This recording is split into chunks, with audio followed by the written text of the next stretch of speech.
नमस्कार, माझं नाव आरोही दत्तात्रय शिंदे. माझे बाबा एक ट्रक ड्रायव्हर आहेत.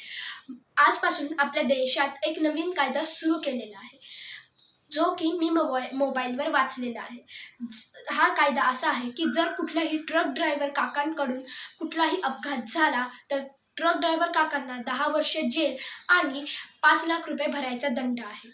जर देव न करो माझ्या बाबांकडून हा अपघात झाला तर माझ्या कुटुंबाची जबाबदारी कोणावर असेल? आजी, आजोबा, मी, आई या सगळ्यांची जबाबदारी तर माझ्या बाबांवर असते. आणि जर माझे बाबाच जेलमध्ये गेले तर या कुटुंबाची जबाबदारी कोणावर असेल?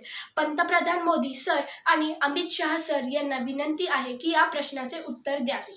जर हा कायदा मागे घेता नाही आला तर सर्व ट्रक ड्रायव्हर काकांना विनंती आहे की 10 दिवस घरी बसा, आणि म्हणजे या सर्व लोकांना कळेल की कायदा काय असतो. माझ्याकडून अजून एक विनंती आहे. 10 दिवस घरी बसल्यामुळे कायदा बदलता पण येऊ शकतो किंवा कायदा मागे पण घेता येऊ शकतो. तर सर्व ट्रक ड्रायव्हर काकांना विनंती आहे की 10 दिवस घरी बसा, म्हणजे यांना कायदा काय असतो ते कळेल. जय हिंद, जय महाराष्ट्र, जय ड्रायव्हर एकता. धन्यवाद.